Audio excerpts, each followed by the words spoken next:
పరిశుద్ధమైన దేవానికి స్తోత్రాలు చెల్లించుకుంటున్నాను. తండ్రి, మా అందరి చుట్టూ నీ కంచి వేయండి, మా అందరితో మీరు మాట్లాడండి. నీ లేఖన పోకల మమ్మల్ని అందరినీ దర్శించమని, నీ చిత్తం ఇక్కడ జరిగించుకోమని యేసు పరిశుద్ధ నామమున అడుగుచున్నాను తండ్రి. ఆమేన్, ఆమేన్. Revelation chapter 12 verse 17. ప్రకటన గ్రంథము 12వ అధ్యాయము 17వ వచనం. Revelation chapter 12 verse 17. పరిశుద్ధ గ్రంథంలో రాయబడినటువంటి మాటని మనం చాలా జాగ్రత్తగా మనం అర్థం చేసుకోవాలి. అర్థం చేసుకుని దాని ప్రకారంగా నడవాలి. అది ఖచ్చితంగా మనం చేయగలిగితేనే పరలోకంలో మనం కనబడతాం, లేదంటే కనబడము. హల్లెలూయా. యేసయ్య వాక్యమై ఉన్నారట.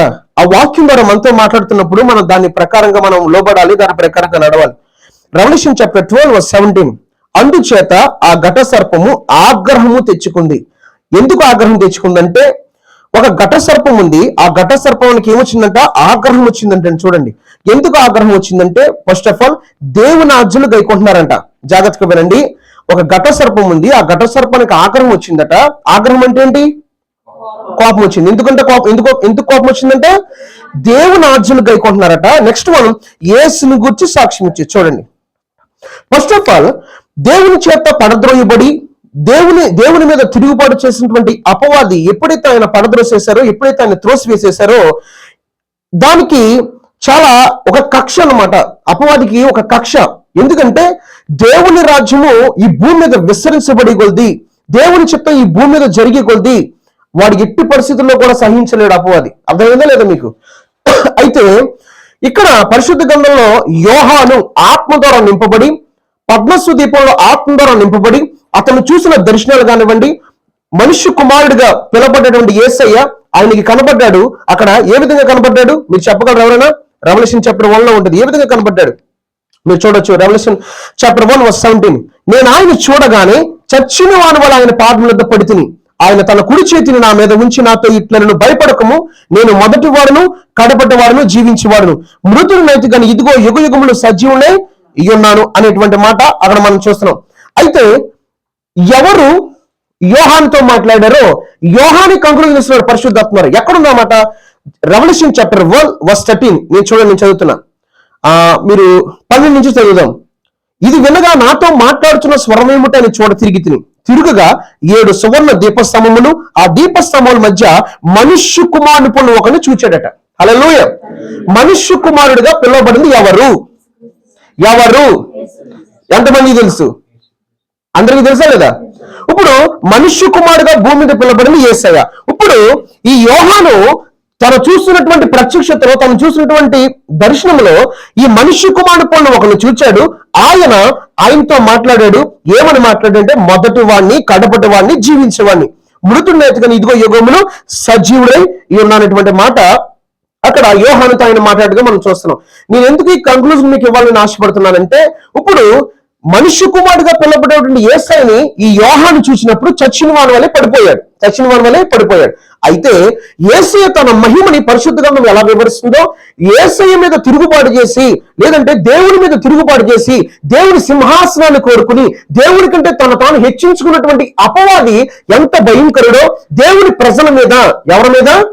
దేవుని ప్రజల మీద, దేవుని రక్తము చేత కడగబడ్డ ప్రజల మీద ఎంత కక్ష కలిగి ఉన్నాడో, ఎంత భయంకరంగా ఆలోచన కలిగి ఉన్నాడో మనకి బైబిల్ తెలియజేస్తా ఉంది. అపవాది లక్షణం అంతా కూడా బైబిల్లో మెన్షన్ చేశాడు యేసయ్య పరిశుద్ధాత్ముడు. ఎందుకంటే అపవాది అబద్ధికుడు, సెకండ్ వన్ నరహంతకుడు, థర్డ్ వన్ అబద్ధానికి జనకుడు, ఫోర్త్ వన్ మోసగాడు. ఉందా లేదా? మోసం చేస్తాడట, అబద్ధం చెప్తాడట, అబద్ధానికే జనకుడట. ఎక్కడ చెప్పాడు అబద్ధం? సాక్షాత్తు అపవాది అబద్ధం ఎక్కడ చెప్పాడు?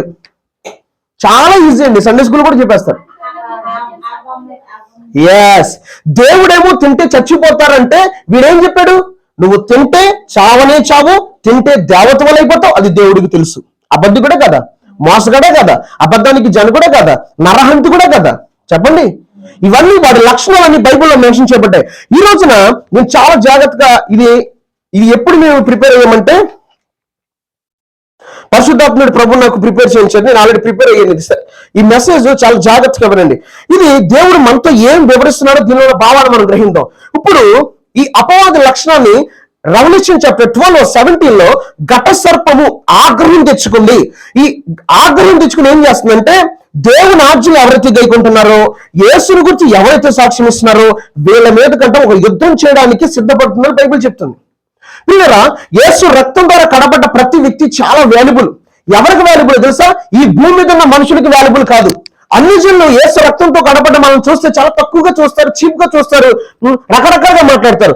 కానీ యేసు రక్తం ద్వారా కడబడ్డ మనము ఎవరికి అవసరం అంటే, ఎవరికి ప్రాముఖ్యం అంటే పరలోకానికి ప్రాముఖ్యం. హల్లెలూయా! పరలోక వారసులు. ఎవరండి? పరలోక వారసులు. మనం యేసు రక్తము ద్వారా కడబడ్డాం, యేసు ద్వారా విమోచించబడ్డాం. మనం యేసు పిల్లలను. ఈ పిల్లల మీద ఎవరు ఆగ్రహం తెచ్చుకుంటున్నారంటే ఘట సర్పం ఆగ్రహం తెచ్చుకుంటుందంట. ఎందుకు ఆగ్రహం తెచ్చుకుంటుంది? బాగా సంపాదించుకుంటున్నారు, కార్లు కొనుక్కుంటున్నారు, ఇల్లు కొనుక్కుంటున్నారు, మొత్తం ధనమంతా కూడా సమకూర్చుకుంటున్నారు. దానికోసం కోపడట్లేదు. కానీ ఎవరైతే దేవునార్జును కైకుంటున్నారో వాడు ఎలాగా దేవునార్జును కైకోలేదు, వాడు ఎలాగా దేవుని మీద తిరుగుబాటు చేశాడు కనుక మనము దేవునార్జును కైకుంటే, మనం యేసుని గురించి సాక్ష్యం ఇస్తే వాడు ఏమవుతున్నాడు? యుద్ధం ప్రకటిస్తున్నాడు, యుద్ధం చేయడానికి. చూడండి మీరు ఒకసారి మళ్ళీ చదువుతున్నారు. Revelation chapter 12:17. అందుచేత ఆ ఘట సర్పం ఆగ్రహము తెచ్చుకుని దేవుని ఆజ్ఞలు గైకొనుచు యేసుని గురించి సాక్ష్యం ఇచ్చి ఉన్న వారైనా ఆమె సంతానములో శేషించిన వారితో యుద్ధము చేయడానికి. ఏం చేయడానికంటే యుద్ధము చేయడానికై బయలు వెళ్లి సముద్రం చెర నిలిచాను. పిల్లరా, నేను చాలా జాగ్రత్తగా చెప్తాను, అర్థమని చెప్తా. ఈ ఘట సర్పము యేసుని గురించి ఈ ఘట సర్పం ఆగ్రహం తెచ్చుకుని దేవుని ఆజ్ఞలు గైకున్న వారిని, యేసుని గురించి సాక్ష్యం ఇచ్చే వారి మీద యుద్ధం ప్రకటించింది. అయితే బైబిల్ ఈ రోజున మనకి చాలా అద్భుతమైన కంక్లూజన్ మనకు అయిపోతుంది. అది ముందు మెసేజ్ విన్నప్పుడు మనకు అర్థమవుతుంది. ఎందుకు ఘట సర్పము దేవుని ఆజ్ఞలు గైకున్న వారిని, యేసుని గురించి సాక్ష్యం ఇచ్చే వారి మీద యుద్ధం ప్రకటించిందో దాని విలువ, దాని ప్రాముఖ్యత మనకు అర్థమవ్వకపోతే మనము పరలోక రాజ్యంలో నిలబడలేము. చూడండి, కొద్దిగా నా సాక్ష్యం చెప్తాను. అయితే నేను అన్ని కుటుంబం నుంచి రక్షించబడ్డాను. నేను ఏ కుటుంబం నుంచి? అన్ని కుటుంబం నుంచి రక్షించబడ్డాను. నేను సినిమాలు గెలట్లా, నేను నా నచ్చినట్టుగా గా బ్రతకట్లా, బైబిల్ పట్టుకున్నా, సువార్త చెప్తున్నా, ఇవాంజలిస్ట్ గా సువార్త చెప్తున్నాను, న్యూ టెస్టిమెంట్లన్నీ కూడా పంచిపెడుతున్నా. అయితే నా మీద భయంకరమైనటువంటి ఒత్తిడి వచ్చేది. నా మీద భయంకరమైన ఒత్తిడి ఎవరి ద్వారా వచ్చిందంటే నా రక్త సంబంధం ద్వారా, నా కుటుంబీకుల ద్వారా వచ్చేది. ఈ వ్యక్తిని ఎలాగైనా సరే దేవుని చిత్తంలోంచి, దేవుని పనులు తొలగించాలి, విదేశాలకు పంపించాలి. లేదంటే నన్ను కొట్టేవారు, మా మదర్ కొట్టేవారు, మా నాన్నగారు కొట్టేవారు, మా బ్రదర్ కూడా కొట్టేవారు. ఇవన్నీ ఎందుకు జరుగుతున్నాయంటే దేవుడి పని ఎంత విలువైందో ఈ రోజున మనకు అర్థం అవ్వట్లేదు, కానీ అపవాదకు అర్థమవుతుంది. ఎవరికి అర్థమవుతుందండి? తెలుసండి, మీకు చాలా అర్థమయ్యే చెప్తాను. మీకు నేను నా సాక్ష్యం కొద్దిగానే చెప్పాను, చూడండి. అయితే మీకు ఇంకా అర్థమవడానికి నేను చెప్పడానికి నేను ప్రయత్నం చేస్తాను. ఆదికాండము జెనసిస్ చాప్టర్ 12 ఆదికాండము 12వ అధ్యాయం 1 నుంచి మనం చదువుకున్నాం. అక్కడ దేవుడు అబ్రహాముతో ఏం చెప్తున్నాడో చూడండి ఒకసారి. ఆదికాండము 12వ అధ్యాయం 1 నుంచి చదువుతున్నా. యెహోవా, నీవు లేచి నీ దేశము నుండి, నీ బంధువుల వద్ద నుండి, నీ తండ్రి ఇంటి నుండి బయలుదేరి నేను చూపించే దేశానికి నువ్వు వెళ్ళిపోవాలి. ఏం చేయాలంటే, నేను నీకు చూపించే దేశానికి నువ్వు వెళ్ళము, నిన్ను గొప్ప జనముగా చేసి నిన్ను ఆశీర్వదించి నీ నామాన్ని గొప్ప చేస్తాను. నీవు ఆశీర్వాదంగా నుండువు, నిన్ను ఆశీర్వదించే వాడిని ఆశీర్వదిస్తాను, నేను దూషించే వాడిని శపిస్తాను. భూమి యొక్క, మళ్ళీ చెప్తున్నా, భూమి యొక్క సమస్త వంశములు కూడా నీ యందే ఆశీర్వదించబడిన అబ్రహాముతో అనగా. హల్లెలూయా! ఇది చిన్న పిలుపు కాదు, ఇది చిన్న పిలుపు కాదు. ఇది ఏ పిలుపు అండి? చాలా ప్రాముఖ్యమైన పిలుపు. ఎందుకు? సాక్షాత్తు దేవుని కుమారుడు ఆయన సంతానం నుంచి బయటికి తీసుకురాబోతున్నాడు కనుక. ఈ పిలుపులో ఉన్నటువంటి అర్థాన్ని ఎవరు గ్రహించలేకపోతున్నారంటే మనుషులు, మనం అర్థం చేసుకోలేకపోతున్నాం. మనం దేవుడు పిలుస్తాడు, ఆ పిలుపులో చాలా ప్రాముఖ్యంగా ఉంటుంది. ఆ పిలుపు అనేటువంటి 3 వర్డ్స్ కనబడతాయి, పిలుపు. కానీ దాంట్లో మర్మయుక్తంగా దేవుడు మన కొరకు తీసుకున్న జీవితం ఉంటుంది, దేవుడు మన కొరకు డిసైడ్ చేసిన జీవితం అందులో ఉంటది. అర్థమైందా లేదా? మీకు అర్థమవుతుందా లేదా? ఇది ఎవరిని పిలిచారు? అలా ఇక్కడ పిలుపు లేదుగా, నువ్వు పిలుపు అని చెప్తున్నావు ఏంటి? పిలుపు అని ఎక్కడ ఉందా బైబిల్లో? అది క్రిస్టియన్ రైట్? పిలుపు అని బైబిల్ ఎక్కడ ఉందా అబ్రహాం గురించి? ఎవరని చెప్తారా? హీబ్రూ చాప్టర్ 11, హెబ్రీయులకు రాసిన పత్రిక 11వ అధ్యాయం, హెబ్రీయులకు రాసిన పత్రిక 11వ అధ్యాయం, హీబ్రూ చాప్టర్ 11. బైబిల్ బాగా ధ్యానిద్దాం అందరం కూడా నాతో సహా. దయచేసి సహోదరులారా చదువుదాం. చూడండి, హీబ్రూ చాప్టర్ 11:8. అబ్రహాము పిలువబడినప్పుడు విశ్వాసమును బట్టి ఆ పిలుపుకు లోబడి. ఏముందండి అక్కడ? దేనికి లోబడ్డాడట? ధనానికి లోబడ్డాడా? లోక సంబంధమైన వాటికి లోబడ్డాడా? దేనికి లోబడ్డాడట? పిలుపుకి. ఎవరు లోబడ్డారట? ఆదికాండంలో పిలిస్తే హెబ్రీ రాసిన పత్రికలో రాయబడింది అబ్రహాము పిలుపుకి లోబడ్డాడు. పిల్లరా, ఈ రోజున దేవుడు నీతో నాతో కూడా మాట్లాడుతున్నాడు. యేసుని గురించి ఆజ్ఞలు ఇచ్చేవారు, యేసుని గురించి దేవుని ఆజ్ఞలు గైకునేవారు, లేదంటే యేసుని గురించి సాక్ష్యం ఇచ్చేవారు ఎంత విలువైన వారో బైబిల్ చెప్తుంటే, ఈ రోజున మనకున్న పిలుపు ఎంత ప్రాముఖ్యమైందో ఆ పిలుపు కూడా మనం లోబడాలట. ఎలా లోబడాలంటే విశ్వాసాన్ని బట్టి లోబడాలి. దేన్ని బట్టి లోబడాలి? మన విశ్వాసం ఏంటి?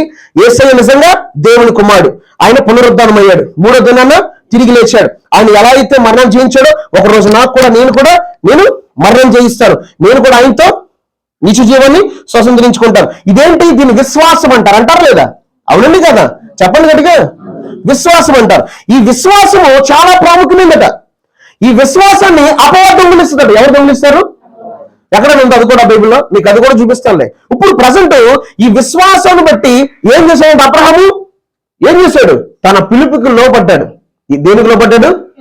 పిలుపు. అన్న అబ్రహాముకి ఈ సంఘానికి ఇప్పుడు వర్తమానం నాకు అర్థం కావట్లా, మీరు వినే కొలిది చక్కగా అర్థమవుద్ది, వినండి.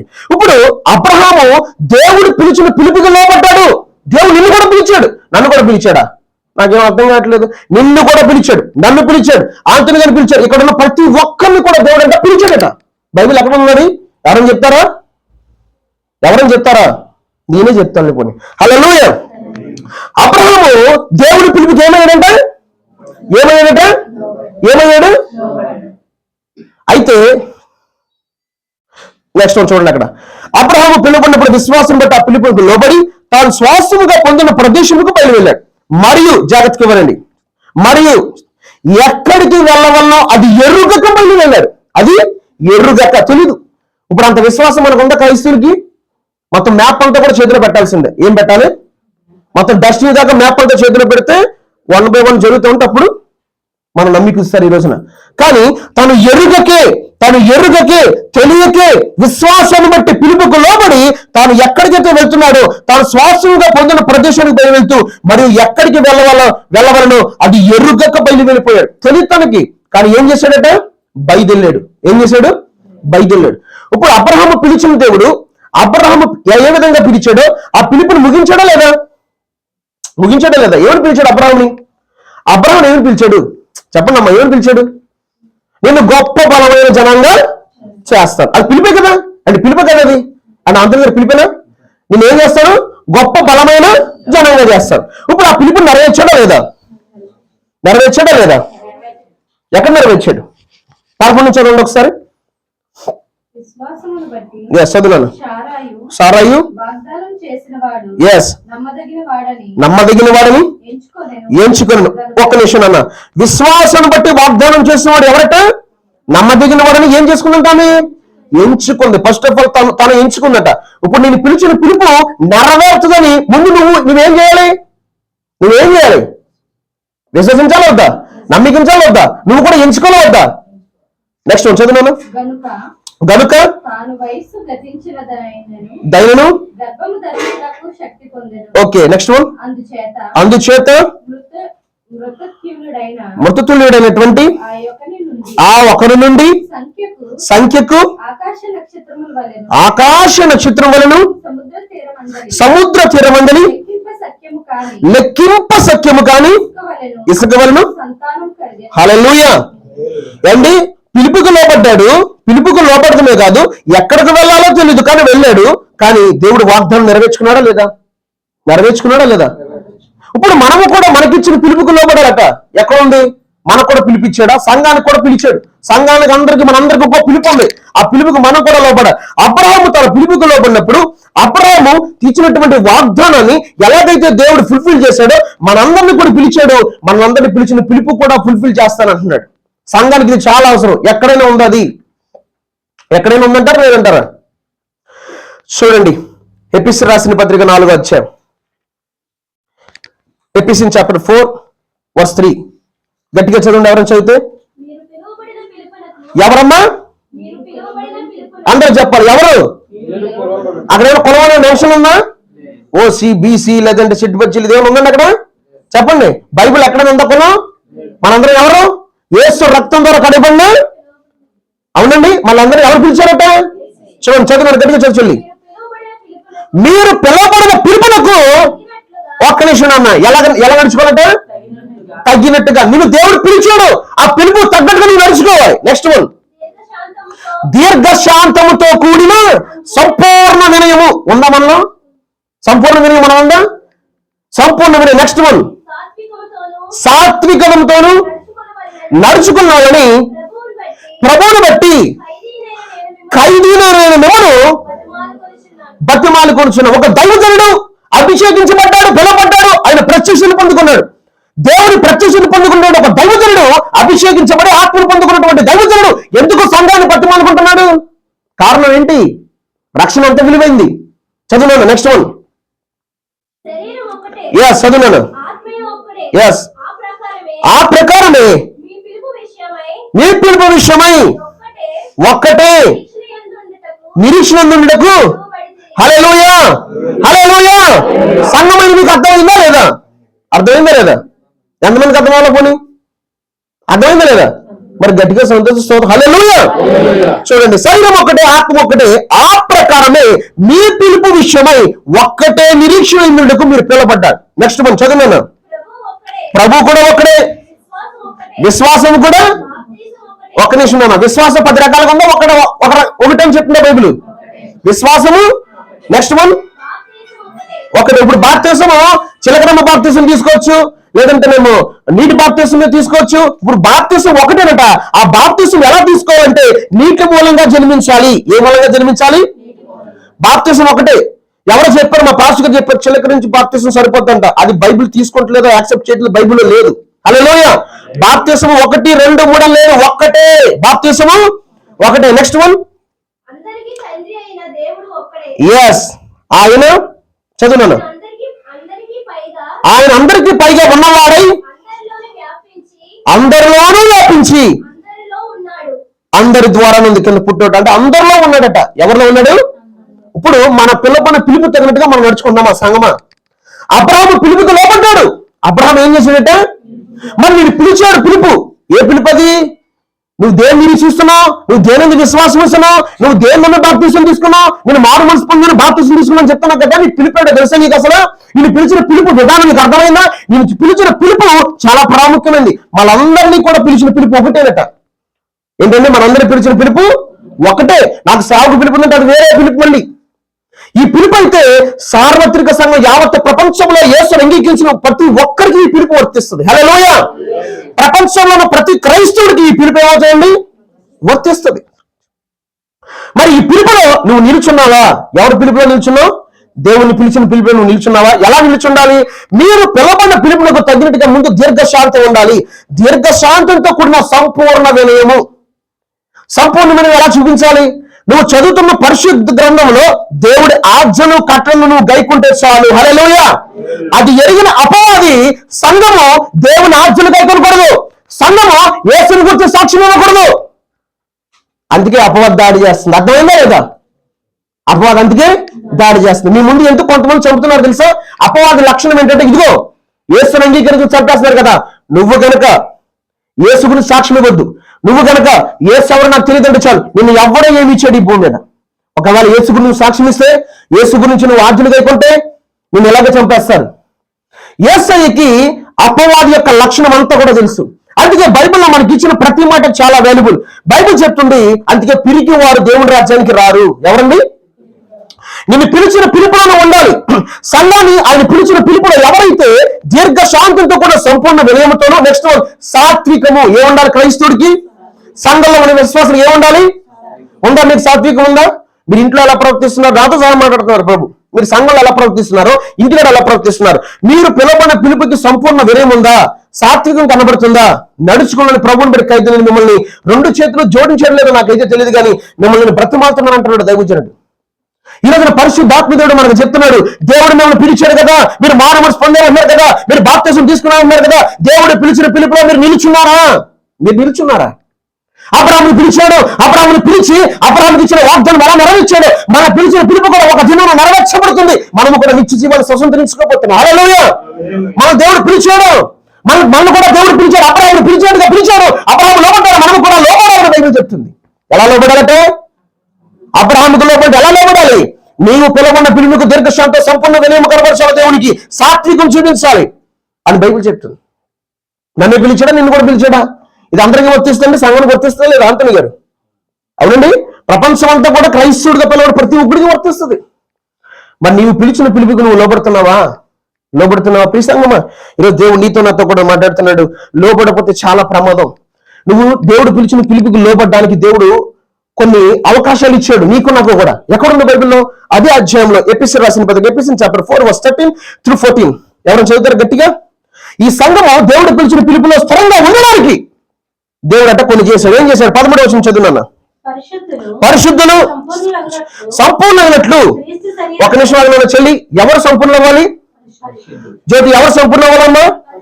కరుణ గారు ఉన్నారా లేరా అమ్మా? నెక్స్ట్ ఇంకొక బిడ్డ ఉంటారు, ఆశ ఉన్నారా లేరా? ఓకే అమ్మా, ఎవరు సంపూర్ణ అవ్వాలంటే?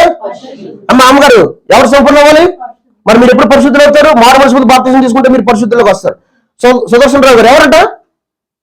ఎవరు సంపూర్ణ అవ్వాలి? పరిశుద్ధులు అంటే ఎవరు? మారు మనసు పొంది పాపశుని బాప్తిజం తీసుకుని పరిశుద్ధాత్మతో పొందుకుని దేవుని వాక్యానుసారంగా నడిచేవాడు పరిశుద్ధుడు. లోకానికి వేరైన వాడు పరిశుద్ధుడు. అయితే ఈ పరిశుద్ధులు ఏమవ్వాలంట? సంపూర్ణ అవ్వాలి. అంటే దేవుడు అనుకున్నట్టుగా ప్లాన్ పూర్తయ్యేదాకా ఊరుకోడు. నెక్స్ట్ వన్ ఏం చెప్తున్నాడు దేవుడు? Yes, okay. అసలు క్రీస్తు శరీరం అంటే ఎవరు చెప్పాలి? క్రీస్తు శరీరం అంటే ఎవరు? క్రీస్తు శరీరం అంటే సంఘమే క్రీస్తు శరీరము, సంఘానికి శిరస్సు ఆయన ఉన్నాడని బైబిల్ చెప్తుంది. అవునండి కదా అంతని గారు? ఇప్పుడు ఈ క్రీస్తు శరీరము ఏమవ్వాలట? ఏం చెందాలి? క్షేమాభివృద్ధి చెందాలట. క్షేమం ఉండాలి సంఘంలో. దేవుడు సంఘాన్ని చూసినప్పుడు క్షేమం కనపడాలి. ఏం కనపడాలి అంటే దాని అర్థం ఏంటంటే మనకి గాయాలు బయటికి, ఆ గాయాల గురించి చెప్పట్లేదు ఆయన. మన ఆత్మీయ జీవితం మాత్రము క్షేమాభివృద్ధి చెందాలి. ఏ జీవితం అండి? మన ఆత్మీయ జీవితం. దేవుడు రోడ్డు మీద పక్కన కూర్చున్నాడు, కుష్ఠరోగి ఉన్నాడు. కుష్ఠరోగి అసలు చేతులంతా కూడా పాడైపోయి అసలు నోటిన మాట కూడా రావట్లేదు సరిగ్గా. ఏసే సువార్త విన్నాడు. నేను ఏసైని అంగీకరిస్తున్నాను, నాకు ఏసే కావాలన్నాడు అనుకోండి, మేము బాప్తిస్మం ఇవ్వాలి వద్దా? ఇప్పుడు దేవుడు తన శరీరాన్ని యాక్సెప్ట్ చేస్తాడా? తన యొక్క ఆత్మీయ జీవితాన్ని, తన యొక్క స్పిరిచువల్ లైఫ్ ని దేవుడు టాలీ చేస్తాడు. అర్థమైందా మీకు? ఇక్కడ సంఘం కూర్చుని మనము కూడా మన శరీరం చోట్ల దేవుడు మన ఆత్మీయ జీవితం ఎలా ఉందో చూసుకుంటున్నాడు. ఏ జీవితం అండి? మన ఆత్మీయ జీవితం. మన నోటితో చెప్పేస్తున్నాం కదా, ఇది మనం మనుషుల దగ్గర మనం మెప్పించవచ్చు. కానీ మన అంతరంగ స్వభావము, మన ఆలోచన, మన క్రీస్తు ఎలాగైతే తను చూడాలనుకుంటుగా మన ఆత్మీయ జీవితం క్షేమాభివృద్ధి చెందుతుందో లేదో, అంటే క్రీస్తు శరీరమైనటువంటి సంఘాన్ని పాడు చేసేటువంటి ఎవరున్నారు? యేసయ్య మాట అన్నాడు శిష్యులతో. ఏమన్నాడు చెప్పండి? మీరు వాక్యం చదివారు. నేను మిమ్మల్ని క్రూరమైన తోడేల మధ్యకి పంపిస్తున్నాను. ఎక్కడ పంపిస్తున్నాడంటే ఉందండి నేను బైబిల్లో. ఎవరు చెప్తున్నాడు అన్నమాట?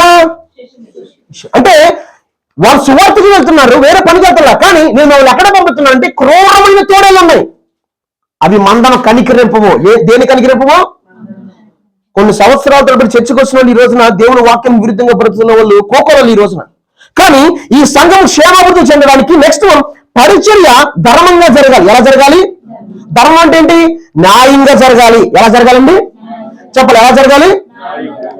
నేను సాక్ష్యాలు విన్నాను. క్రైస్తవ కుటుంబం, జాగ్రత్తగా వినండి. క్రైస్తవ ఏ కుటుంబం అండి? మంచి జాబు, మంచి గవర్నమెంట్ అప్లై, వచ్చిన డబ్బులు జాగ్రత్త పెట్టుకుని చక్కగా వాక్యం చెప్పేవాడట. ఏం చెప్పేవాడు. కానీ పిల్లరా, మనం వాక్యం నుంచి ఎప్పుడు కూడా వాక్యం విరుద్ధంగా డిసిషన్ తీసుకోకూడదు. మంచి పొజిషన్, తనకు ఇప్పుడు కుమార్తె వివాహం చేయాలి, కానీ ఇప్పుడు రూపాయి కూడా లేదు. గవర్నమెంట్ అప్లై రూపాయి కూడా లేదండి. బైబిల్లో లంచం తీసుకొద్దని ప్రభు స్పష్టంగా చెప్పాడు. ఉందా లేదా? మనం బైబిల్ చదువుతాం, మనం బైబిల్ ఫాలో చేస్తాం, ఊహించుకోవడం కాదు. నేను బైబిల్ ఫాలో చేస్తాను ఊహించుకోవడం కాదు. నువ్వు బైబిల్ ఖచ్చితంగా ఫాలో, లేదంటే పరలోకం రావు. గుర్తుపెట్టుకో. ఎక్కడ రావు? లంచం తీసుకోకూడదని తెలుసు. ఆయన దగ్గరకు వచ్చారంట, మీకు కొంత డబ్బు ఇస్తాం, మాకు ఈ పలానా పోస్ట్ ఇప్పిస్తుందంటే లంచం తీసుకున్నాడట. లంచం తీసుకుంటే కొన్ని సంవత్సరాలు గడిచిపోయిన జాబ్ రాలా. దేవుడు వాక్యాన్ని ప్రకటిస్తున్నాడు, లంచం తీసుకోకూడదని తెలుసు కూడా లంచం తీసుకుని జాబ్ ఇప్పిస్తానన్నప్పుడు తన జాబ్ ఇవ్వలేనప్పుడు వాళ్ళందరూ కూడా ఇంకా బెదిరించడం మొదలు పెట్టారంట. నువ్వు మా డబ్బు మాకు ఇచ్చాని దగ్గర ₹1 కోటి దాకా వసూలు చేశారంట. ఇప్పుడు సరిగ్గా తినడానికి తిండి లేదు.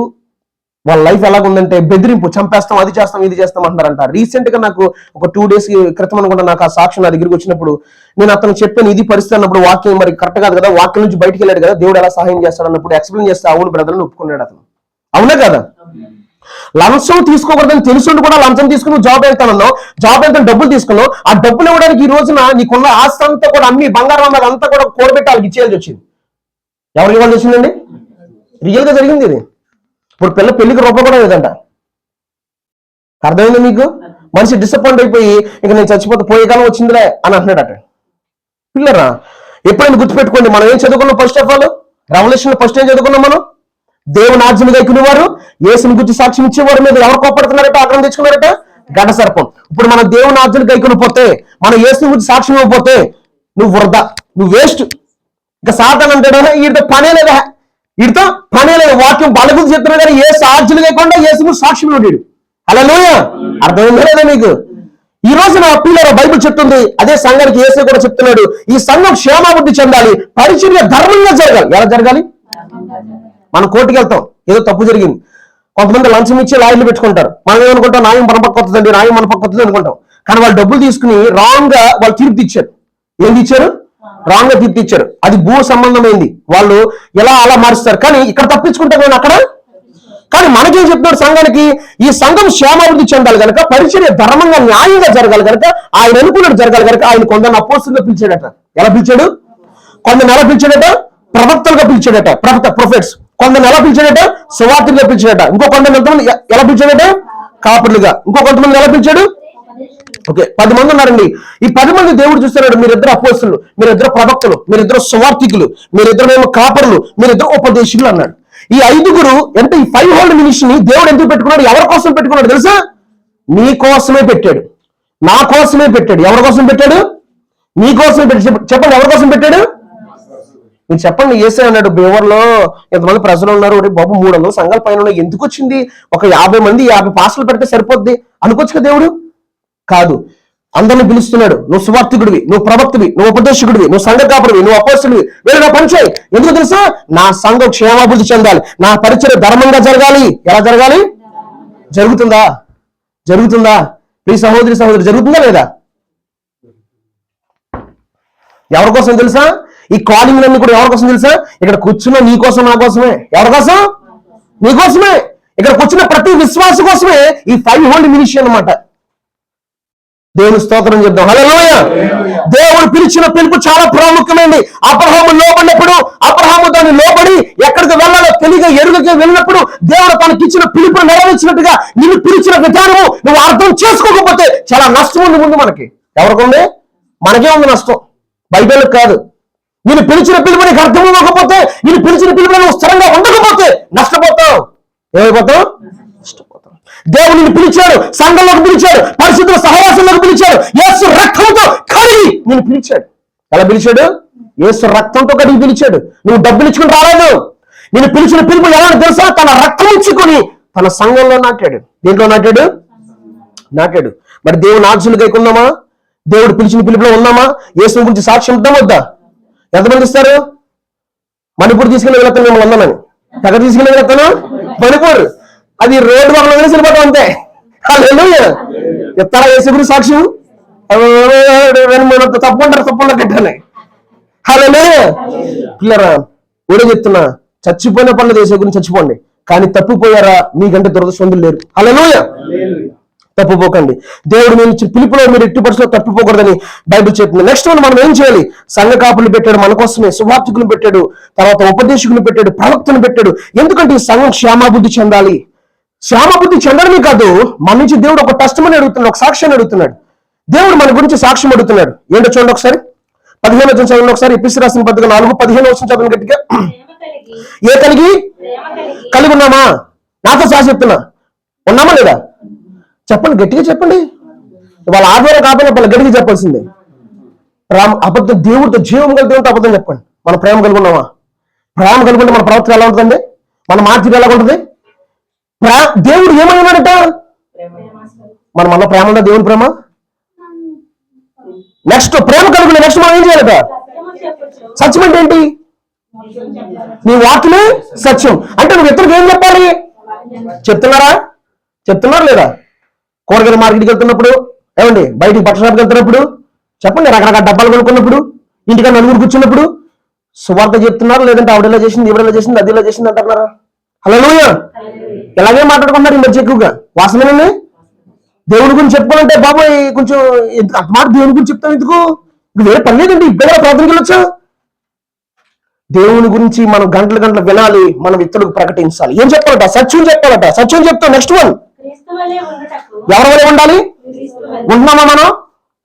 ఇవన్నీ కనుక మనం లేకపోతే నేను పిలిచిన పిలుపులో నువ్వు లేవు. దేవుడు నేను పిలిచిన సంఘంలోకి పిలిచిన పిలుపులో నువ్వు ఏమవుతున్నావట? ఉండవు. ఎవరుండరు చెప్పండి? మీకు వాక్యం అర్థమవుతుందా లేదా? మరి దేవుడు పిలిచిన పిలుపులో మీరు ఉండకపోవడం గల లక్షణం ఏంటంటే, మీలో ప్రేమ లేకపోతే, మీరు సత్యం చెప్పకపోతే, మీరు క్రీస్తు వలె ఉండకపోతే, మీరు ఖచ్చితంగా మిమ్మల్ని పిలిచిన పిలుపులో లేరు. ఎలా చెప్తున్నావు?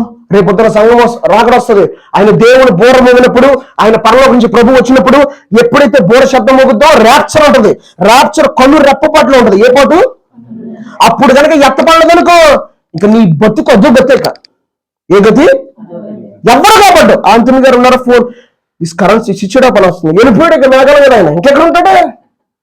కళ్ళు రెప్పబడి వెళ్ళిపోయాడు అంతే. దాని అవసరం అంతా. ఇప్పుడు దాకా శ్రమ పడ్డావు, కష్టపడ్డావు, ప్రయాసపడ్డావు అని దేవుడు తనకు కిరీటం ఇచ్చేస్తాడు.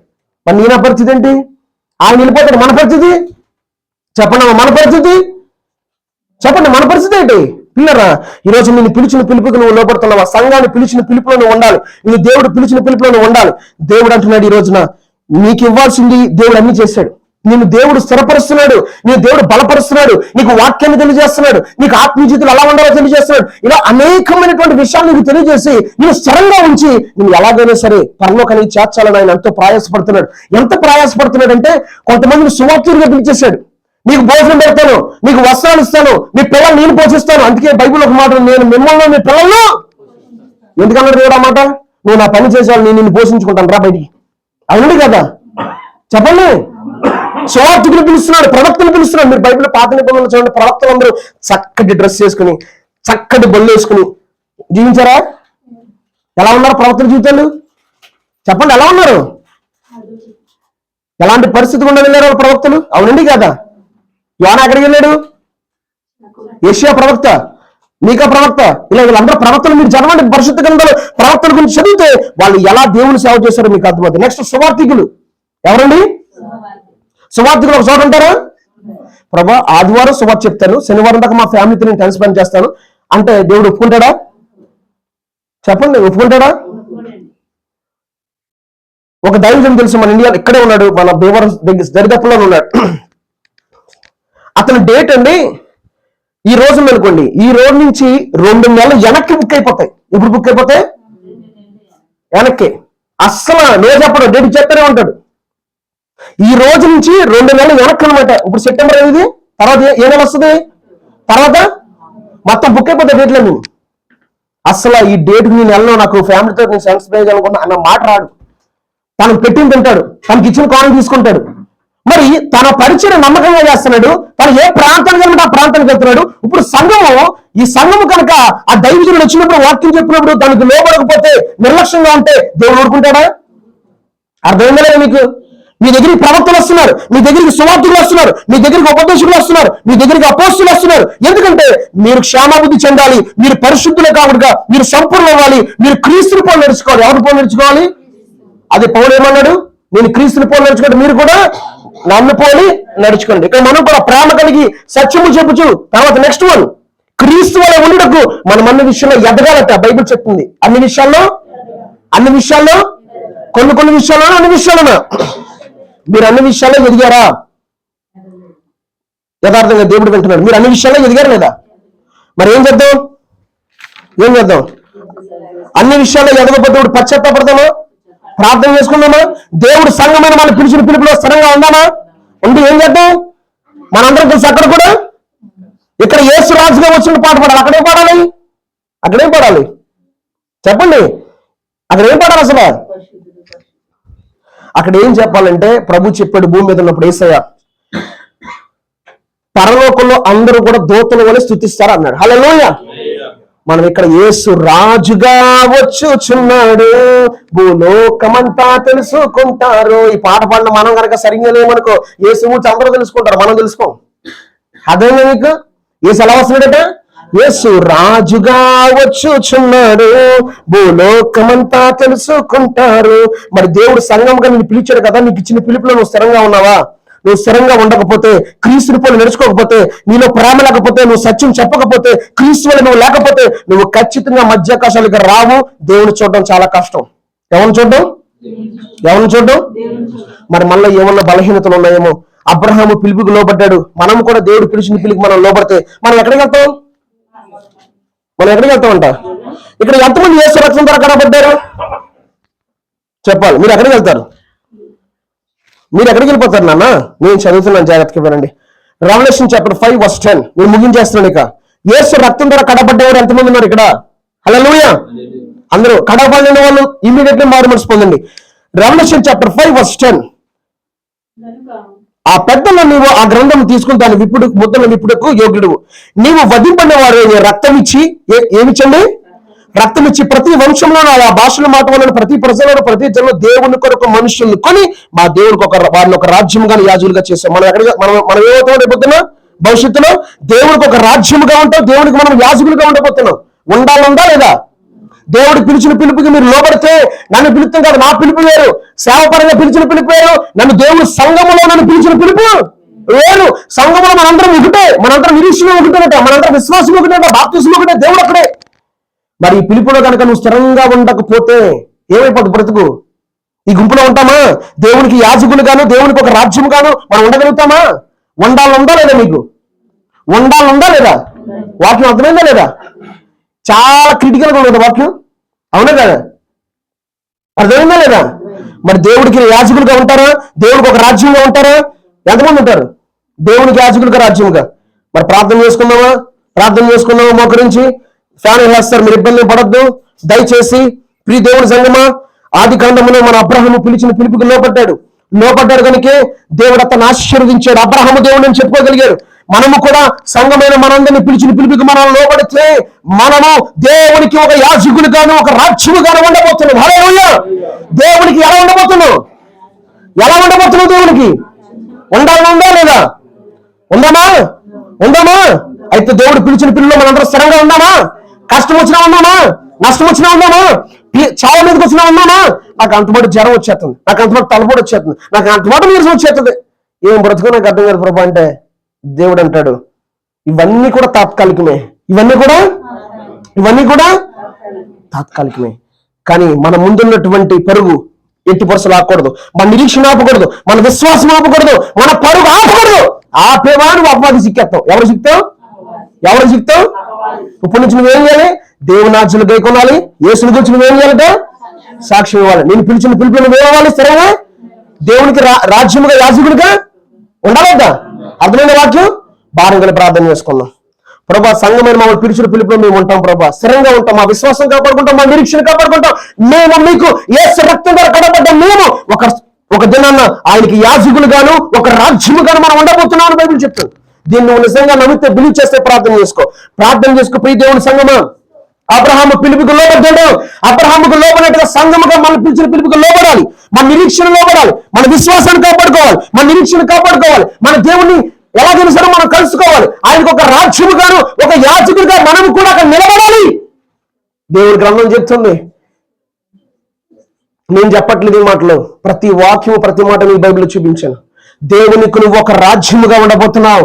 దేవునికి నువ్వు ఒక యాజకుడిగా ఉండబోతున్నావు. అక్కడ భేదం లేదు, స్త్రీ పురుషుల భేదం లేదు. యేసు రక్తముతో ప్రతి జనము ప్రతి వంశము. చదువునాను చెల్లి ఒకసారి. Revelation chapter 5:12. 10 చదువునాను, గట్టిగా చదువు.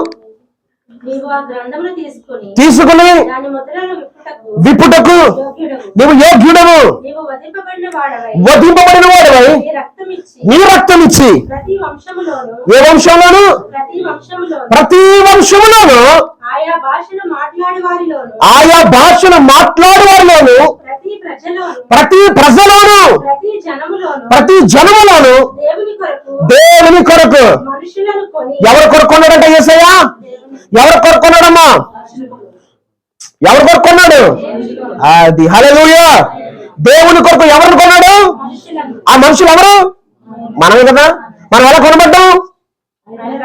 యేసు రక్తం ద్వారా కనబడ్డాం. హల్లెలూయా. నెక్స్ట్ మనం ఏమవుతామంట? చదువు చెల్లి. ఎస్, ఒక రాజ్యముగా యాజకులుగా చేసితివి. హల్లెలూయా. అక్కడ కులాన్ని ఏమన్నా డివైడ్ చేశాడు దేవుడు? వీళ్ళు ఎస్సీ, వీళ్ళు ఓసీ, వీళ్ళు బీసీ అని చెప్పాడా గట్టిగా? ఇప్పుడు మనందరం ఒకటేనా, లేదంటే మనకైనా కులం భేదాలు పెట్టుకోవచ్చా ఆ భూమి మీద? లేదండి అలా అదండి వాళ్ళు ఇద్దండి మీ ఇదండి అని చెప్పుకోవచ్చా మనం? దేవుడు ఊరుకుంటారు రేపు పొద్దున్న? మనందరము కూడా ఎవరంటే రక్తం ద్వారా కడబడ్డ మనందరం నిరీక్షణ విశ్వాసం ఒకటే, బాప్తిసం ఒకటే, మనందరం కూడా దేవునికి ఒక రాజ్యముగా యాజకులుగా మనం ఉండబోతున్నాం. హల్లెలూయా! ఆ గొప్ప ఆశీర్వాదాన్ని పోగొట్టుకోవద్దు, ఆ గొప్ప దీవెని పోగొట్టుకోవద్దు. మీకు ఎన్నో ఇబ్బందులు వస్తాయి, ఇరుకులు వస్తాయి, సమస్యలు వస్తాయి, రోగాలు వస్తాయి. వీటిని జయించినప్పుడే, వీటిలో నిలిచినప్పుడే యేసు నువ్వు చూడబోతున్నావు. హల్లెలూయా! ఎవరిని చూస్తావు? ఎవరిని చూస్తాం? ఎవరిని చూస్తాం? యేసు ఎంతో శ్రమ పడితే, యేసు తన రక్తాన్ని చిందిస్తే, యేసు తన శరీరాన్ని దున్నబెడితే మనందరూ రక్షణ వచ్చింది. మనందరికి మన విశ్వాసాన్ని కాపాడుకోవాలంటే ఎలాంటి ఒత్తిడి వచ్చినా, ఎలాంటి శ్రమ వచ్చినా, రోగం వచ్చినా, బాధ వచ్చినా మన విశ్వాసం నుంచి బయటికి రాకూడదు. హల్లెలూయా! విశ్వాసం నుంచి బయటకు వచ్చావా అపవాదికి నువ్వు చిక్తావు. బైబిల్ అక్కడ ఉందన్నమాట. బైబిల్ అక్కడ ఉందా? ఆ మాట చెప్పి ముగించేస్తాను. చెప్పాలి, మీరు చాలాసార్లు వాక్యం ఉన్నారు, నాకు అది ఇవ్వట్లేదు అంటది. అసలు మీరు కావాలంటే ఇది కూడా చదువుతాను మీకు తర్వాత. చూడండి ఒకసారి పేతురు రాసిన పత్రిక తెరవండి. ఒకసారి పేతురు రాసిన పత్రిక, పేతురు రాసిన పత్రికలో ఏముంది? చాలా చక్కగా చెప్పేసి మీరు పేతురు రాసిన మొదటి పత్రిక 5వ అధ్యాయము, ఫస్ట్ పీటర్ చాప్టర్ 5 verse 9 నుంచి చదవండి. గట్టిగా చదవండి. అసలు లోకమందున మీ సహోదరులందు ఏ విధమైన శ్రమలంట? ఈ విధమైన శ్రమలే నెరవేర్చున్నవారు ఎరిగి. ఎవరైందమ్మా? మన ప్రాపర్టీ ఉందా? చెప్పాలి, మన ప్రాపర్టీ ఉందా? ప్రాపర్టీ అంటే ఏంటి? ప్రాపర్టీ అంటే ఏంటి? ప్రాపర్టీ అంటే ఆస్తి. మన ఆస్తి ఉందా? ఈ బిల్డింగ్ ఎంతో కష్టపడి కట్టిన పురాణాలు పట్టుకుని ఏడాడిపోతారని చెప్ప చేస్తున్నాము. ఎతావా పర్లేక దేని ప్రేమించాలి? మన విశ్వాసాన్ని కాపాడుకోవాలి. విశ్వాసము నిశ్చయం వాళ్ళు ఏం చేయాలంట? ఎదిరించాలి. దేన్ని కాపాడుకోమన్నాడు? మీ బంగారం కాపాడుకోండి, మీ వెండిని కాపాడుకోండి, మీ ప్రాపర్టీని కాపాడుకోండి, మీ కులాన్ని కాపాడుకోండి అన్నాడా? విశ్వాసాన్ని కాపాడుకోమన్నాడా? నీకు వాక్యం తెలియకపోతే అపోదం ఈజీగా పోత కొట్టిస్తాడు. నీకేం కావాలట? విశ్వాసం ఉందా? నీకు విశ్వాసం? నీకు విశ్వాసం ఉందా? నాకు ప్రభు ఏం చెప్తా తెలుసా? నేను నమ్మపోయినా 10 ఎకరాలు పొలం ఇచ్చేస్తాను ఇజ్రాయల్, జాగ్రత్త కాపాడుకో అండ. నీ విశ్వాసాన్ని కాపాడుకో. ఏం కాపాడుకో? కాపాడుకో విశ్వాసం. నువ్వు విశ్వాసంలో సమగిలొద్దు, సమస్యలిపోద్దు, కాపాడుకో. ఓ మాట చెప్తారు నాకు. ఏం మాట చెప్తారు తెలుసా? ప్రభు వింటున్నారా? మన సొంతంగా నేను మీకు చెప్పలేదు. యేసుని గట్టిగా పట్టుకో. హల్లెలూయా! నన్ను గట్టిగా పట్టుకో నా కుమారుడా. ఎవరు పట్టుకో? యేసుని పట్టుకుంటే. నాకు అదే చెప్తాడు దేవుడు. ఇప్పుడు నేను ఎవరు పట్టుకోవాలి? నేను దేని కాపాడుకోవాలి? అది దేవుని స్వభావం. ఇప్పుడు నేను దేని కాపాడుకోమన్నాడు? నేను పిలిచిన పిలుపులను స్థిరంగా ఉండి నీకు ఇచ్చిన విశ్వాసాన్ని నువ్వు కాపాడుకుంటే దేవునికి ఒక యాజకులుగాను, రాజ్యముగాను ఒక దినాన్ని ఉండబోతున్న ప్రియ సహోదరుడా. లేకపోతే నీ బ్రతుకు ఏమైపోతుంది తెలుసా? ఏమైపోతుంది చెప్పాలి. ఏమైపోతుంటారు అమ్మా? జాగ్రత్తగా వినండి. తిమోతి రాసిన మొదటి పత్రిక 1వ అధ్యాయము, తిమోతి రాసిన మొదటి పత్రిక 1వ అధ్యాయము 19 నుంచి ఒకసారి గట్టిగా చదవండి. త్రోసివేసి విశ్వాస విషయమై. ఏ విశ్వాసం అంటే ఏ విషయంలో అంటండి? దేవుడు చేస్తున్నాడు. శైలి బెదరు వచ్చేవారు కూరగాయలు లేవు, భోజనం లేదు, ఏసీ వద్దు నాకు అని వెళ్ళిపోతే కనుక ఇంకా అయిపోయింది బ్రతికిక. దేవుడు ఇచ్చినా ఇవ్వకపోయినా, చేసినా చేయకపోయినా యేసు దేవుడే. హల్లెలూయా! యేసు దేవుడే. అది దేవుడు కుమారుడు ఆయన. నెక్స్ట్ చదువునా? వాళ్ళే చెడి ఉన్నారు. దేని విషయంలో చెడి ఉన్నారు? ఏ విషయంలోనండి? గట్టిగా చదవాలి. లోపల కిచెన్ లో ఉన్నవాడు ఏ విషయంలోనమ్మా? విశ్వాసములో. విశ్వాసాన్ని కాపాడుకుంటారా? అమ్మ బ్లెస్సింగ్ ఉన్నారు ఇక్కడ. కాపాడుకుంటారు విశ్వాసాన్ని. గట్టిగా చెప్పాలి. ఓకే, నెక్స్ట్ వన్ చదువున్నాను. వారిలో ఉన్నారు. జాగ్రత్తగా ఇక్కడ చెల్లిస్తుంది. మీకు అర్థం సాతానికి అప్పగించేస్తున్నాడు పౌలు. చదువు. ఎవరికి అప్పగించాడంటమ్మా? ఎవరికి అప్పగించాడు? మరి మిమ్మల్ని సాతానికి అప్పగించే విధంగా మీరు బతుకుతారు. లేదంటే యేసు ఆజ్ఞలు కొనుక్కుని, యేసు కట్టడం గైకొని యేసుకు ఒక రాజ్యంగా యాజకులుగా ఉంటారో మీరే తెలుసుకోండి. బైబిల్ చెప్తుందంటే నేను చదువుతున్నాను, అట్టి మనస్సాక్షిని కొందరు తోసివేసేసి విశ్వాసం విషయమే వాడ బద్దలైపోయిందట, చెడిపోయారట. వారిలో హుమేనేయులు అలెగ్జాండర్లు ఉన్నారు కనుక వీరు దూషింపకుండా శిక్షించబడుటకై, దేనికంటే అండి శిక్షించబడుటకై వీరు నేను సాతానికి అప్పగించామని చెప్తున్నాడు. చదువుతున్నాడు. ఎవరికి అప్పగించాడండి? నేను దేవుడు సాతానికి అప్పగించాలా? దేవుడు కూడా సాతానికి అప్పగిస్తాడా? ఎక్కడ ఉందా లేదా చెప్పాలి. ఎన్ని వర్తమానాలు అన్నా ఇంకా ఎల్కేజీయే, ఇంకా యూకేజీ అయితే అలాగే. మీరు 10 మందిని ఇంకా రేపు పొద్దున్న ఈ సంఘాన్ని ఎక్కువగా మొత్తం విస్తరిస్తారేమో అనుకుంటుంటే మీరే ఇంకా చిన్నపిల్లలుగా ఎలిమెంటరీ స్కూల్లో వాళ్ళు నేర్పించాలి వస్తే మీరు రేపు పొద్దున 10 మంది 20 మంది తీసుకొచ్చి వాళ్ళని కూడా సరైనటువంటి వాక్యంలో నడిపించి వాళ్ళని కూడా పర్లోకం తీసుకెళ్ళిపోవాలి. మీరు మేం కాదు, ఎవరు తీసుకెళ్ళాలి? మీరే చేపట్టని తీసుకెళ్ళిపోవాలి. ముందు మీ కుటుంబీకులు, మీరు రక్త సంబంధం ఉన్నారు. సాతానికి అప్పగించారట. ఎవరు చెప్తున్నారు ఈ మాట? అపోస్తలుడైన పౌలు తిమోతి రాసిన పత్రికలో అపోస్తలుడైన పౌలు చక్కగా ఎవరికి అప్పగించారన్నాడు? సాతానికి అప్పగించాడు. యేసు కూడా ఏమన్నాడు? సాతాను ఉన్న చోటుకి వెళ్ళిపోండి అన్నాడు. ఎక్కడున్నా మాట? అది కూడా చెప్పి ముగించేస్తాను. మాథ్యూ చాప్టర్ 25:41 త్వరగా చదివాను. మత్తయి సువార్త 25:41. అప్పుడు ఆయన చూచి ఏవారు మొత్తం 2 కాసులు బంగారు దేశం తిరిగేస్తున్నాడు. బయట దేశం వెళ్ళి వచ్చి ప్రార్థన లేదు, ఆత్మీయత లేదు, బైబిల్ చదవడు. ఇప్పుడు ఎవరు ఇతను ఏమన్నాడు? దేవుడు శపించబడ్డవాడా? అయ్యో 2 కాసులు చేయనండి ప్రభా, బంగారం ఆయన కావాలండి, వెండి ఆయన కావాలా? ఆయన కావాల్సింది ఏంటి? నీ ఆత్మీయ జీవితం కావాలి. ఏం కావాలి? నీ విశ్వాసం కావాలి, నీ నిరీక్షణ కావాలి. ఇవన్నీ చేసిన అపవాది నీ విశ్వాసం ఏం చేస్తుందట? అది చదువునా. ఆయన విడిచి, ఎవరు విడిచి? ఆయన అంటే ఎవరమ్మా చెప్పాలందరూ? ఎవరు? యేసయ్య అంటున్నా, నన్ను విడిచండి, నన్ను విడిచిపెట్టి తర్వాత అపవాదికి వాళ్ళ దూతలకు సిద్ధపరచబడిన అది. అక్కడేమో పౌలేమో సాతానికి అప్పగించాను అన్నాడు, ఇక్కడ ఈయనేమన్నాడు? నన్ను విడిచిపెట్టారేమో, విడిచిపెట్టే సాతానికి వాళ్ళ దూతలకి నీవు పడి అగ్నిగుండంలోకి ఏమైపోయి మీరు వెళ్ళిపోవచ్చు. మీరు పిల్లరా, నేను ప్రార్థన చేసిన యాక్సెప్ట్ చేయడు. నేను ఒకటే చెప్తున్నాను మీకు, 10 మాటలు చెప్పను. నీకు ఇచ్చిన విశ్వాసం, నీకు ఇచ్చిన నిరీక్షణ, నీకు ఇచ్చిన వాక్యం పట్టుకుని నడువు. యేసును చూస్తావు, లేదంటే చస్తే నరకానికి వెళ్ళిపోతావు. నో డౌట్ అందులో. ఎక్కడికి వెళ్ళిపోతావు? నాకే కష్టాలు రాలేదు, కష్టాలు వచ్చే నా విశ్వాసం దేవుడు అన్నాడు. ఇజ్రాయేలు ఇంత ఆశ నీకు ఇవ్వబోతున్న జాగ్రత్త కాపాడుకోమంటలా, నీ విశ్వాసాన్ని కాపాడుకో, నన్ను గట్టిగా పట్టుకో. ఎవరిని పట్టుకోవాలట? పట్టుకుంటావు యేసుని. కొంతమంది కులాన్ని పట్టుకుని ఎలాడుతున్నారంట, కులం పట్టుకుని ఎలాడుతున్నారంట. కొంతమంది చెప్పిన అనరు. దేని ఎలాడుతున్నారు? మనం కులం సంబంధించిన వాళ్ళం కాదు. బైబిల్ చెప్తుంది ఎక్కడ కులం గురించి. ఎవరి బిలీవర్ ఎక్కడ ఉందా బైబిల్లో? మీరందరూ ఎవరు? యేసు పెట్టారు. చెప్పండి, యేసు ఎవరు పెట్టారు? మీరు మీ ఇంటి పేరు అయితే తగడగా చెప్పేస్తారు. మరి వాక్యం ప్రయోగన్నారు కదా, ఎవరు మీరు? హల్లెలూయా. మీ విశ్వాసాన్ని, మీ నిరీక్షణని కాపాడుకోండి. అపవాది మీ రాజ్యులు గైకుంటే అపవాది ఊరుకోవట్లేదని మనం బైబిల్లో చూస్తున్నాం. మీ విశ్వాసం చాలా ప్రాముఖ్యమైంది, మీ నిరీక్షణ చాలా ప్రాముఖ్యమైంది. యేసయ్య మిమ్మల్ని తండ్రి దేవుడికి ఒక ఈ రాజ్యముగాను యాజకుడిగా చేసేయబోతున్నాడు. హల్లెలూయా, హల్లెలూయా. ప్రార్థన చేసుకుని దయచేసి నీకు వాక్యం అర్థమవుతే ప్రార్థన చేసుకో. ప్రియ సహోదరి, ప్రియ సహోదరుడా, మేము పరలోకం చేర్చలేం, నేను మిమ్మల్ని పరలోకం తీసుకెళ్ళి నిలబెట్టలేం, మా వల్ల కాదు, మా చేతిలో లేదు. అది నీ చేతిలో ఉంది. అది ఎవరి చేతిలో ఉంది? ఎవరి చేతిలో ఉంది? ఎవరి చేతిలో ఉంది? వస్తావా పరలోకం? ప్రార్థన చేసుకున్నాం. ప్రభా అడగండి, ప్రభువుని గట్టిగా పట్టుకోండి. బైబిల్లో రాబడిన ప్రతి మాట వాస్తవం. అపోస్తలుడైన పౌలు నేను వాళ్ళ సాతానికి అప్పగించేశాను. యేసయ్య అంటున్నాడు, ఇంకా నన్ను విడిచిపెట్టాను, మీరు అపవాదికి వారి దూతలకి సిద్ధపరిచి ఇచ్చాక మీరు వెళ్ళిపోవచ్చు అంటున్నాడు. అలాంటి పరిస్థితి మనకు ఉండకూడదు. తండ్రి దేవునికి ఒక రాజ్యముగాను యాజకుడిగాను మనం నిలబడాలి. కాపాడుకోని విశ్వాసాన్ని, యేసయ్య పిలిచిన పిలుపుని కాపాడుకో. ఆ సంఘంలో నువ్వు ఎలా ఉన్నావో నీ ఆత్మీయ జీవితంలో దేవుడికి జాగ్రత్తని మరొకసారి చెప్తున్నా. రాప్చర్ వచ్చేటప్పుడు నువ్వు ఎత్తబడకపోతే నేను సహాయం చేసేవాడు భూప్రపంచంలో ఉండడు. సహాయం చేసేవాడు భూప్రపంచంలో ఉండడు. నీకు సహాయం ఇప్పుడే దొరుకుతుంది. ఆ సహాయం వాక్యము ద్వారా నేను పలుమార్లుగా దేవుడు నిన్ను హెచ్చరిస్తున్నాడు. పలుమార్లు నీకు దేవుడు హెచ్చరిస్తున్నాడు. పలుమార్లు దేవుడు నిన్ను హెచ్చరిస్తున్నాడు. నాకు కూడా వర్తించి ఇశ్రాయేల్, నీ విశ్వాసాన్ని కాపాడుకో, నీ విశ్వాసాన్ని కాపాడుకో, నన్ను గట్టిగా పట్టుకోమని దేవుడు చెప్తున్నాడు నాకు. యేసయ్య ఎందుకు? ఈ భూమి ఆకాశాలు గతించిపోతున్నాయి, కానీ నా మాటలు గతించవు. హల్లెలూయా. ఆయన మాటలు గతించవు. తండ్రి దేవుడు కానీ ఇదిగో నేను ఉండే చోటన నీకు నేను స్థలాన్ని సిద్ధపరుస్తున్నాను. మనందరము కూడా యేసయ్య ఉండే స్థలంలో ఉండబోతున్నాం. హల్లెలూయా. కావాలా? యేసు కావాలా? కాపాడుతావా? పట్టుకుంటావా విశ్వాసాన్ని? నేను పిలిచిన పిలుపుని గట్టిగా పట్టుకుంటావా? సంఘంలో స్థిరంగా ఉంటావా?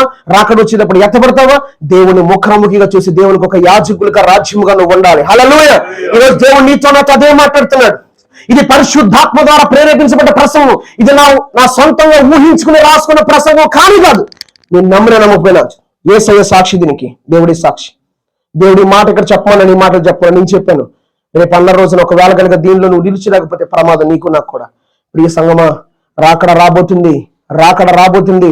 యేసు రాబోతున్నాడు. ఇది శాశ్వతమైనది కాదు. నీ అవసరాలు దేవునికి తెలుసు, నీ ఇబ్బందులు దేవునికి తెలుసు. నిన్ను దేవుడు కాపాడబోతున్నాడు. హల్లెలూయా. నిన్ను దేవుడు కాపాడబోతున్నాడు. నువ్వు దేవుని ఆజ్ఞలకై కొంటే, నువ్వు యేసుని గురించి సాక్ష్యం ఇస్తే దేవుడు నీ ఎదుట నిలబడబోతున్నాడు. యేసుని గురించి సాక్ష్యం ఇస్తూ నచ్చట్లేదు అమ్మవారికి. యేసు ఆజ్ఞలకై కొంటే నచ్చట్లేదు. ఈ రోజు అనేక మంది క్రైస్తవులు దేవుని ఆజ్ఞలు గైకొనట్లేదు. ఏ ఆజ్ఞలు గైకొనట్లా? దేవుని ఆజ్ఞలు గైకొనట్లా. అందుకే సంఘాలన్నీ పాడిపోయి, సంఘంలో భయంకరమైనటువంటి పాపం చేరిపోయింది ఈ రోజున. కానీ నిన్ను నన్ను దేవుడు ప్రత్యేకపరిచి ఈ రోజున మనకు అవకాశం ఇస్తున్నాడు. ప్రభా, నేను చనిపోతే యేసు రక్తం ధర కడబడి చేసుకోండి ప్రేరు. నేను చనిపోతే యేసు రక్తం ధర కడబడ్డ నేను తండ్రి దేవునికి ఒక రాజ్యముగా యాజకులుగా ఉండాలయ్యా. హల్లెలూయా. అదే స్థిరమైన ఆశీర్వాదం గుర్తుపెట్టుకో. లేదనుకో నేను ఎవ్వరూ కాపాడలేరు. నేను ఎవరు కాపాడు. ప్రేర్ చేసుకోండి ప్లీజ్, ప్రార్థన చేసుకోండి, ప్రేర్ చేసుకోండి. నీకు వాక్యం అర్థమవుతే ప్రార్థన చేసుకోండి. ఫ్యానిస్ ప్రేర్ చేసుకోండి. ఆపేమన్నా ఆపేయండి.